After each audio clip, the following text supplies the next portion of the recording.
Me gustaría como de una manera breve para que la gente entienda, hacer lo bueno, lo malo y lo feo. Si yo les dijera lo bueno, Carolina, dígame una cosa buena de este gobierno. Una. Bueno, Vicky, tener unas buenas intenciones en sacar adelante una paz total que esperemos que se vea reflejado en los resultados de parar tanto crimen y tanta muerte. Lo bueno, Paloma. Algo bueno. Yo diría que lo bueno, Vicky, es que hay mucha gente que se siente representada en este gobierno, que ve al presidente Petro, que ve a la vicepresidencia Francia Márquez y siente, yo creo que ese es un buen, digamos, capital político, es una cosa buena para... ¿Qué dice Jennifer de lo bueno? Lo bueno, algo que usted diga, bueno. Presupuesto para educación y agro, un incremento del 1.25 billones de pesos para educación y 2 billones de pesos para el agro, cosa que rompe la tendencia que hemos tenido en los últimos gobiernos. Duvalier, bueno. Yo creo que la sobretasa al sector financiero, a los bancos, con destinación específica a vías terciarias. A mí eso de la reforma tributaria me parece destacable. Lo malo, Duvalier, lo malo, empiezo con usted, sí. Yo creo que hay una renuncia un poco a cambiar la política en el país. Se cede a los partidos tradicionales se mueven con base en el clientelismo y en la participación en el gobierno. Yo creo que en eso el presidente prefirió no seguir profundizando cambios en la política colombiana. Carolina, lo malo. Los mensajes errados que se han mandado en materia económica, que pues se han reiterado en decir que no van a firmar más contratos de hidrocarburo y de exploración y explotación de petróleo. Esto me parece muy grave porque ha generado una crisis económica sin lugar a dudas. Paloma, lo malo. Lo malo es que nos puede llevar al default, Vicky. Es decir, que Colombia por primera vez no pague la deuda externa, porque el representante de Duvalier le dice, es que así a la senadora Paloma no le guste, van a pagar las grandes. No es porque me guste o no me guste, representante, es porque Colombia depende en sus números macroeconómicos del sector de hidrocarburos. 15 de cada 100 pesos que se gasta la nación vienen del sector de hidrocarburos, pagados en impuestos. 30 de cada 100 pesos que se gastan las regiones vienen del sector de hidrocarburos. Y lo que es peor, 40% de las exportaciones colombianas son hidrocarburos. Entonces dice, es que ahora van a pagar más. No es cierto. Lo que va a pasar es que se van a ir. Y si se van, las finanzas colombianas van a estar en la bancarrota. Tenemos un déficit fiscal, ya con este presupuesto que se aprobó, desfinanciado en 100 billones, más la deuda que tenemos. No es cierto que la tributaria la puedan usar para gasto social, representante de Duvalier. Tienen que gastar siquiera 50% en servicio a la deuda. Si no hacen eso, Colombia no va a tener quien le preste plata, no va a poder rotar la deuda y vamos a entrar en default. Y vamos a volvernos uno de los parios de Pero el ministro lo ha dicho, senadora. Con lo poquito que nos queda. Senadora, pero el ministro de Hacienda lo ha dicho. Vamos a mantener la regla fiscal y necesitamos la plata para poder hacer inversión social. Eso es claro y es responsable además. Que lo ha dicho el ministro Campo en todos los espacios. Acaba de decir que la reforma era para gastos sociales. Por eso, pero... Y acaba de decir... Por eso, y lo es, y el ministro lo ha dicho en todos los espacios. Y dicen lo que no dicen los del gobierno. ¿A quién le creemos? Pero lo dice el ministro de Hacienda, que es lo importante, pues al ministro de Hacienda, que es el ministro que maneja la plata. Pero lo dice el ministro de Hacienda y lo segundo es... el presidente Petro diciendo que hay que parar todo lo de hidrocarburos. Entonces, ¿a quién le creo? ¿Al presidente o al ministro?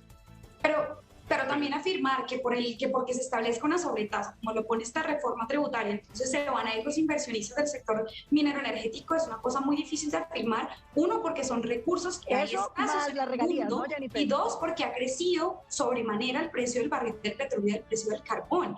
En esa medida que el Estado pueda recuperar parte de ese auge que además se ha creado por la especulación de los precios internacionales, es muy importante para que Colombia pueda salir de esa dependencia del sector de hidrocarburos.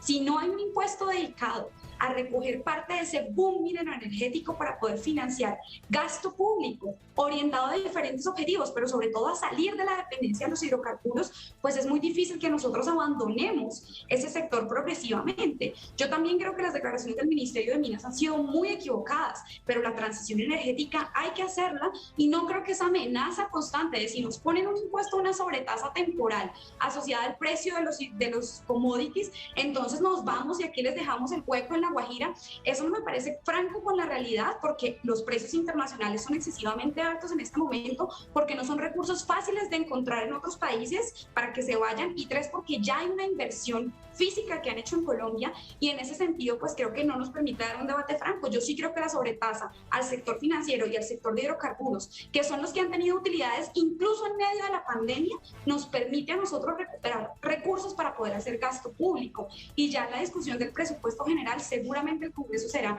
muy incidente sobre en qué gastar y en qué no gastar. Vicky, Señor. Vicky, si me permites aclarar un poco el tema a Paloma y para los que nos ven.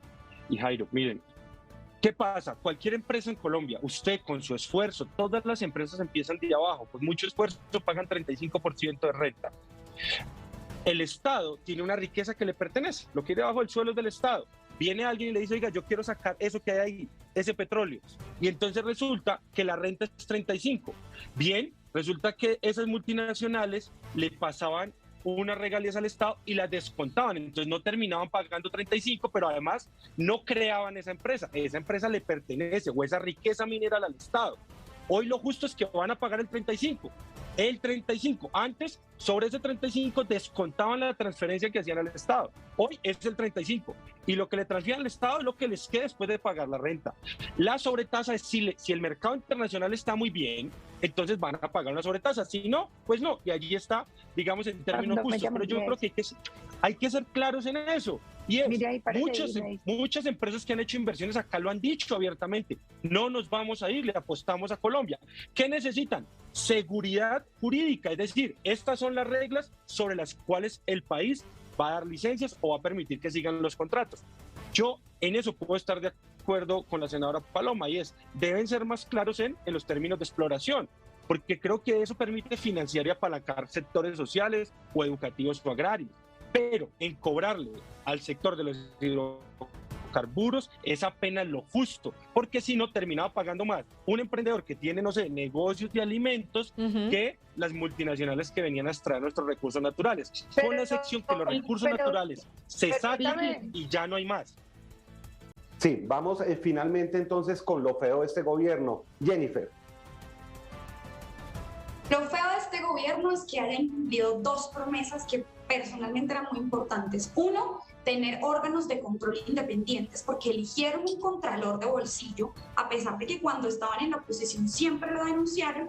Y dos, el hecho de que hayan incumplido su promesa de establecer una tarifa diferencial para el sector MIPYME, cosa que logramos aprobar en la Cámara con el apoyo de muchos partidos políticos, casi todos los partidos políticos, y que ahora en este momento, a puerta cerrada en la Comisión de Conciliación, el gobierno está tumbando en la reforma tributaria. Carolina, lo feo de este gobierno. Bueno, una reforma tributaria que no es por ser ave de mal agüero, pero sin lugar a dudas va a impactar y va a acelerar el decrecimiento económico al que nos quiere llevar este gobierno anunciado por la ministra de Minas. Y sin lugar a dudas también el incumplimiento del presidente Gustavo Petro en todos sus compromisos.